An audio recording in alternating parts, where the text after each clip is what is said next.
மீண்டும் திமுக அரசு அமையாது. ஏனென்றால் எடப்பாடியார் அவர்கள் போகின்ற இந்த பிரச்சாரம் என்ன, மக்களை காப்போம் தமிழத்தை மீட்போம் என்ற எழுச்சி தமிழன் பிரச்சாரத்தை பார்த்தீங்கனாலே தெரியும். அங்கங்க கூடுகிற மக்கள் மாநாடு போல இருக்குங்க. ஒரு தெருவில் நடக்கிற கூட்டம் மாதிரி அது தெரியல. 2011 புரட்சித் தலைவர்கள் கொண்டு வந்தாங்க. அந்த திட்டம் கொண்டு வந்த அடியாக மக்கள் ஒவ்வொருத்தரும் பயனடைச்சாங்க. ஏன்னா 2 ரூபா 5 ரூபாய்க்கு சாப்பிட முடிஞ்சது.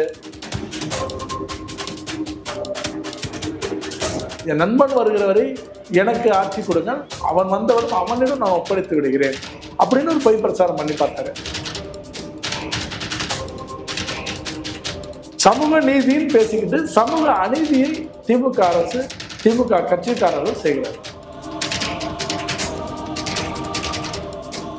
என்ன பிரதிபலித்தாலும் மீண்டும் அதிமுக ஆட்சிக்கு வந்த வரலாறே இல்லை. தண்ணி பேஞ்சு ரொம்பி அதுல தெரியாம நடந்தெல்லாம் உழல. அந்த இடத்த திறந்து கடந்ததும் அப்ப லைட்டு இல்லாதனால அவங்க சாதாரண நடந்து போறவங்க உளுந்தது. அவர்கள் இறந்ததுக்கு ஒரு வருத்தம் தெரிவிக்காம, இழப்பீடு கொடுக்காம, அதுக்கு பதில் சொல்லாம ஒரு மேயர் அனுப்பி அதை பார்க்கறதுக்கு என்னங்க இருக்கு? அன்புமணி ராமதாஸ் அவர்கள் விடியல் எங்கே அப்படின்னு ஒரு புத்தகமாக 105 பக்கத்தில் ஒரு புத்தகமாக போட்டு இவங்க 12% வாக்குறுதியை நிறைவேற்றாங்கன்னு புள்ளி விவரத்தோட நிரூபிச்சிட்டாரு. என்ன பொய்யான ஒரு குற்றச்சாட்டை சொல்வது, மழுப்புவது அப்படிங்கிறது இவங்களுக்கு இயல்பு. ஏன்னா அந்த 500 யூனிட் கீழே போனால் நமக்கு பில் கம்மியாகும். ஆக அப்படி செய்ய போறோம்னு சொல்லி சொன்னவங்க நீங்க செய்யலையே. 4 ஆண்டு பொறுத்த முடியாது ஆட்சி முடிய போறது. அப்ப ஆட்சி இன்னொரு கையில கொடுங்கன்னு சொல்ல வரீங்களா? என்னதையா நம்மளாம் தீண்டத்தக்கவர்களா அப்படின்னு சொன்னா கேட்டார. சமூக அநீதி, ஒரு மனிதரை காலில் விழ வைக்கிறது ஒரு அநீதி ஒண்ணு. அடுத்தது இவர்கள் பட்டியலின மக்களுக்கு நாங்கள் அதை செய்தோம் இதை செய்தோம். ஒரு பட்டியல் சமூகத்துடைய ஒரு துறை சார்ந்த அலுவலர் அவர்.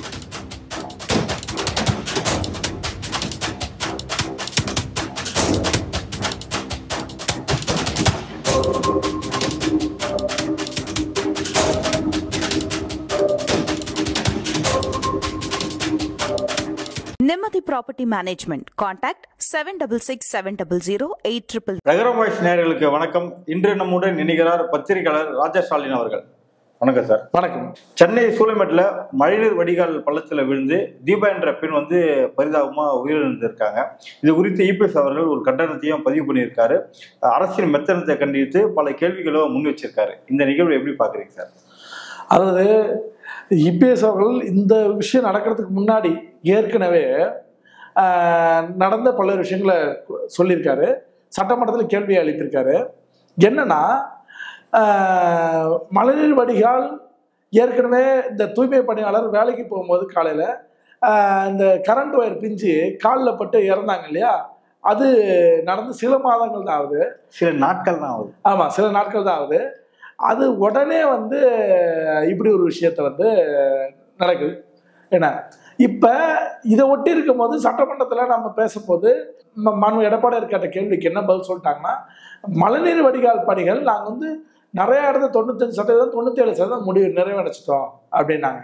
அப்போ 97% நிறைவடைஞ்ச பணியில் எப்படி மூடாமல் வச்சுருக்காங்க? வெறும் 3% தான் பேலன்ஸ் இருக்குது. வெறும் 3% இருக்கிற இடத்துல எப்படி நீங்கள் மழைநீர் வடிகால் கால்வாயை மூடாமல் வச்சுருந்தீங்க? என்ன ஆக புள்ளி விவரங்கள் அடிப்படையில் 97% சொல்கிறீங்க. ஆனால் நடைமுறையில் என்னவா இருக்கு?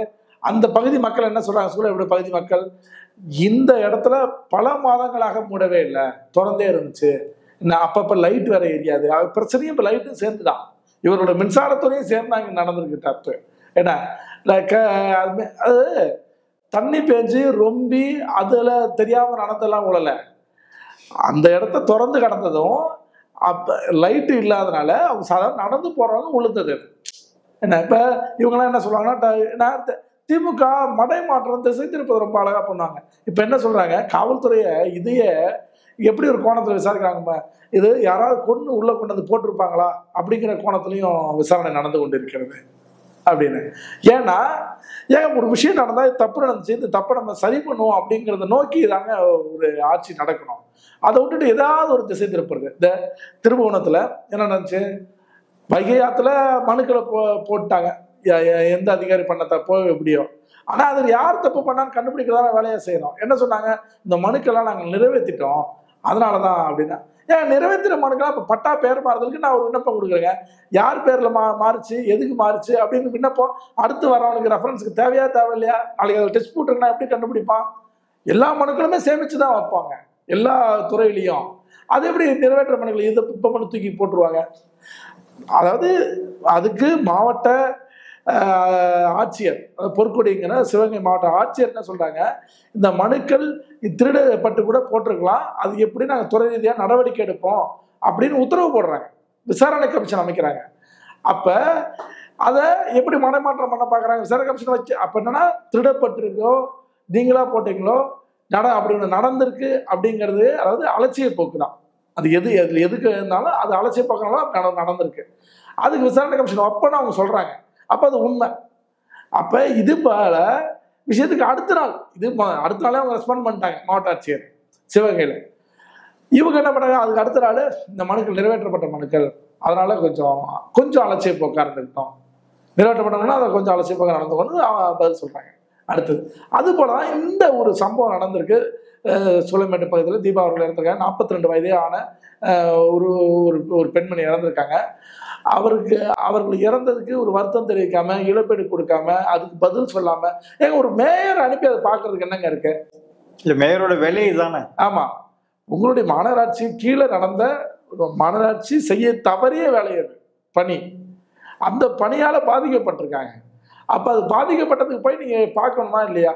என்ன இப்ப எல்லாத்துக்கும் கலாச்சார குடிச்சத்தம்லாம் இழப்பீடு அறிவிக்கிறீங்க, இதுக்கு சொல்றதுக்கு உங்களுக்கு என்னங்க இருக்கு? என்ன ஆக இந்த விஷயத்த ஒரு தவறு நடக்கலாங்க போலாம், ஆனா அது உயிர் பலியா ஆகிற அளவுக்கு இருந்தா, இது மட்டும் இல்ல, மின்சார வாரிய ஊழியர்கள் பணி செய்யும் போது அவர்கள் கொடுக்குற பாதுகாப்பு உபகரணங்கள் சரியாக கொடுக்காதனாலையும் பழுதா இருக்கிறதுனாலையும் கை கிளவுஸ் உட்பட என்ன இறந்து கதை இந்த ஆட்சியில் நடந்திருக்க. ஏன்னா இவர்கள் மட்டும்தான் ஒரு தவறு நடந்தால் அதை மாற்றி பேசுவது, மக்களிடம் மறைத்து பேசுவது போன்ற செயல்களை செய்கிறார்கள். என்ன ஆக இந்த இதை எடப்பாடி அவர்கள் சொன்னதை போல அந்த பாதிக்கப்பட்ட குடும்பத்திற்கு தேவையான, அதாவது அவர் வைத்த கோரிக்கை நிறைவேற்றுமாறு, அதை நிறைவேற்றுறது சரியா இருக்கும். இதன் பிறகு இப்படியான சம்பவம் மாதம் ஒன்று வாரம் ஒன்று நடந்துகிட்டே இருக்கிறது இந்த அரசுடைய அலட்சிய போக்கினால் உயிர்கள் போவதை தடுத்து நிறுத்துறதா சரி. திமுக கொடுத்த வாக்குறுதியில 404 வாக்குறுதியை நிறைவேற்றிட்டோம் அப்படின்னு சொல்லிட்டு 3 முக்கிய மந்திரிகள் ஒரு செய்தியாளர் சந்திப்புல சொல்லியிருக்காங்க. இது எப்படி பாக்குறீங்க சார்? இது அந்த அமைச்சர் தங்கம் தானஸ் தான் உட்காந்து சொல்றாரு. என்னன்னா இதெல்லாம் நியூமெரிக்கல் நம்பரா தெரியல. தேர்தல் வாக்குறுதியில 505 போட்டிருந்தாங்க. அந்த 505 வாக்குறுதியில 404 நிறைவேற்றிட்டதா 101 பேலன்ஸ் இருக்கு. ஆமா, அது என்ன, அது 101 தான் இருக்கு. அந்த 101 நிறைவேற்றுறதுக்கு இன்னும் 6 மாசம் தான் ஆட்சி கையில இருக்கு. என்ன இதுக்கு அப்படியே நம்ம நேரடியா நம்ம அன்புமணி ராமதாஸ் அவர்கள், பாட்டாளி அன்புமணி ராமதாஸ் அவர்கள் விடியல் எங்கே அப்படின்னு ஒரு புத்தகமாகவே 105 பக்கத்துல ஒரு புத்தகமாகவே போட்டு இவங்க 12% வாக்குறுதியை நிறைவேற்றாங்கன்னு புள்ளி விவரத்தோட நிரூபிச்சிட்டார். என்ன அந்த குற்றச்சாட்டை வச்சுட்டாரு. ஒருவேளை அவர் வைக்கிற குற்றச்சாட்டு பொய்யா இருந்தா இத்தனை நாள் நடவடிக்கை எடுத்திருக்கணும். என்ன இல்லைங்கிற அடிப்படையில அவர் சொன்ன குற்றச்சாட்டு உண்மைன்னு தான் நம்மளுக்கு இருக்கு. ஏன்னா இந்த 404 திட்டங்கள் நீங்க நிறைவேற்றினா என்னென்ன திட்டங்கள் நிறைவேற்றுறீங்க? சும்மா அம்மா மருந்தகம் இருந்த திட்டத்தை மக்களை தேடி மருத்துவம் பேர் மாற்றம் பண்ணீங்க. என்ன மகளிர் உரிமை தொகை கொடுப்போன்னு தேர்தல் வாக்குறுதியில் சொன்னதுதான் அதை குறைவாக கொடுத்தீங்க. கொரோனா காலத்துல எடப்பாடியார் 2500 கொடுக்கும் போது இதுல 5000 கொடுக்க வேண்டும், 10,000 கொடுக்க வேண்டும் சொன்னீங்க. ஆனா அதே கொரோனா 2021 2வது அலையில நீங்க ஆட்சிக்கு வந்துட்டீங்க. நீங்க என்ன கொடுத்தீங்க? கொடுத்ததை நிறுத்துனீங்க. தொகுப்பு என்ன பொங்கல் தொகுப்பு நிதி கொடுத்ததை 4 ஆண்டு ஆட்சியில கொடுக்கல. இப்ப தேர்தல் வரப்போது நாங்க 4000 கொடுக்கறதுக்கான திட்டமிடலோட நடந்துட்டு இருக்கேன்னு சொல்றாங்க. என்ன ஆக இப்படி பொய்யான ஒரு குற்றச்சாட்டை சொல்வது மழுப்புவது அப்படிங்கிறது இவங்களுக்கு இயல்பு. அதுல ஒரு உதாரணமா மின்சாரத்துறையில ஒரு விஷயம் நடந்துச்சுங்க. என்ன சொன்னாங்க? மாசம் மாசம் நான் கணக்கீடு பண்ண போறோம் அப்படின்னு சொன்னீங்க. இப்ப அதே துறை அமைச்சர் நேற்று அந்த இது தங்கந்தரசு கொடுத்தாருல, அப்ப கூட இருந்த SS சிவசங்கர் அமைச்சருடைய துறை தான் மின்சாரத்துறை. அவர் தான் அந்த பதில் சொல்றாரு, நாங்க ஸ்மார்ட் மீட்டர் பொருத்திட்டா இந்த மாதம் மாதம் கணக்கீடு பண்ணிடுவோம். ஸ்மார்ட் மீட்டர் பொறுத்தது உங்களுக்கு எவ்வளவு நாள் தேவை? ஒண்ணு. சரி, ஸ்மார்ட் மீட்டர் பொறுத்த வரைக்கும் இடைக்காலமா நீங்க அசஸரை வச்சு எடுக்க வேண்டியதானே? அசஸர் பத்தலைன்னா தேவைப்பட்ட அசஸரை நீங்க எடுக்க வேண்டியதானே? என்ன, நீங்க மின்சார அளவு கணக்கிடுவதற்கான அசஸர் உங்களுக்கு தேவை, வேலை பணியாளர்கள் தேவைன்னா அந்த பணியாளர் நீங்க எடுக்கணும்ல, எடுத்து அந்த வேலையை செஞ்சிருக்கணும். 4.5 ஆண்டு அந்த கோரிக்கைங்க நீங்க வச்ச மிக முக்கியமான கோரிக்கை இது. மின்சாரத்தை நாங்கள் மாதம் மாதம் கணக்கிட்டு, ஏன்னா அந்த 500 யூனிட் கீழே போனால் நமக்கு பில்லு கம்மியாகும். ஆக அப்படி செய்ய போறோம்னு சொல்லி சொன்னவங்க நீங்க செய்யலையே. இப்ப 505 வாக்குறுதியில முதல் பிரதான வாக்குறுதி இல்லை அது. அந்த வாக்குறுதியால தானே உங்களுக்கு வந்து இன்னைக்கு வந்து மக்களுக்கு அவ்வளவு வரிச்சுமை. என்ன மின்சார கட்டணாங்க, நான்லாம் 300 ரூபா கட்டிட்டு இருந்தேங்க வீட்டுக்கு, இப்போ 1200 ரூபா போயிடுச்சு, 4 மடங்குங்க. கட்டணத்தை ஏற்றிட்டாங்க, கட்டணம் ஏற்றினா யூனிட் அளவு ஏறுது.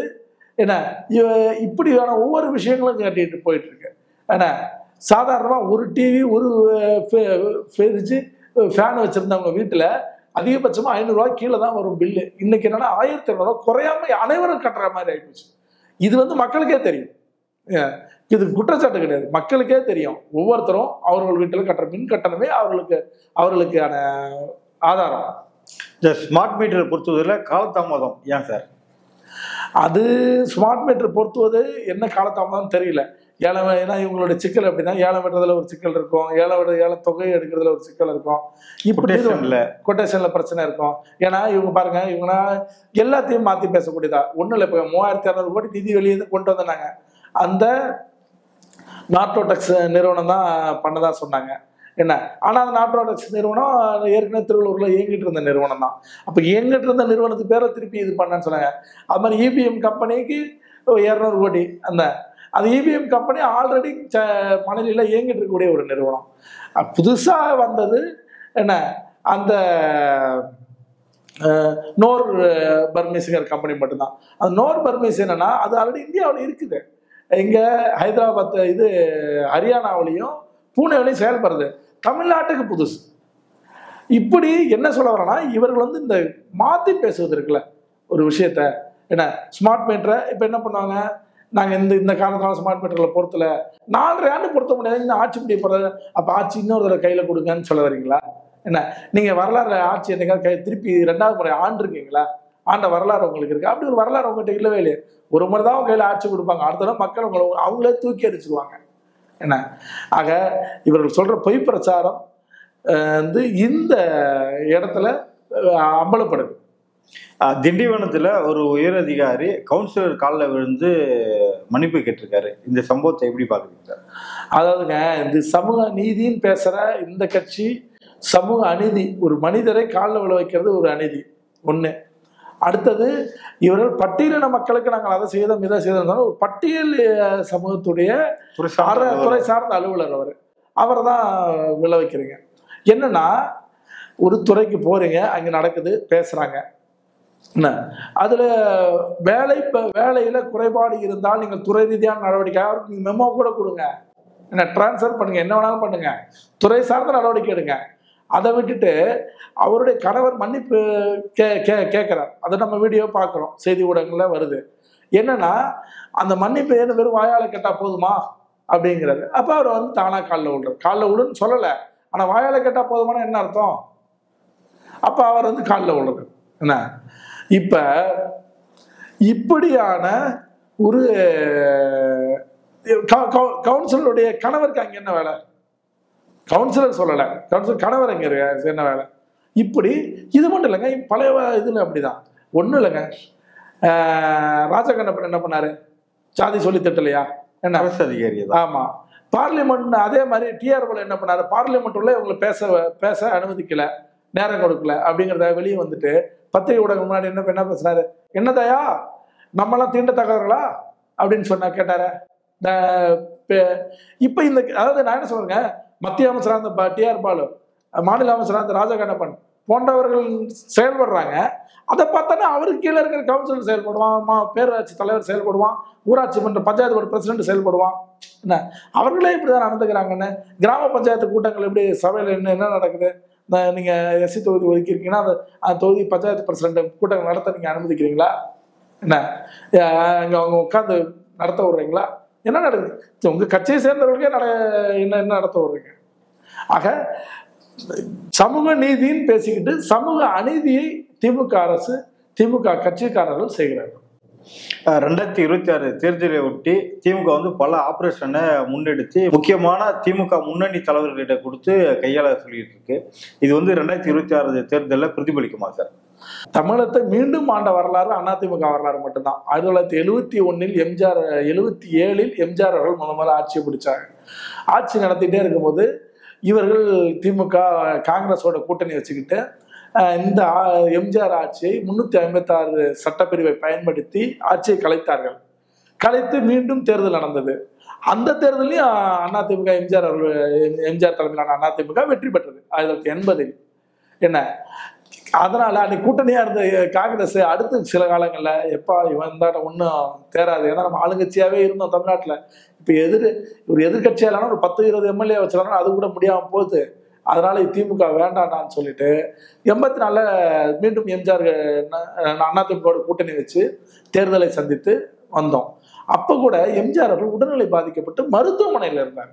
அப்ப மருத்துவமனையில் இருக்கும்போது பொய் பிரச்சாரம் பண்ணார் கருணாநிதி அவர்கள்.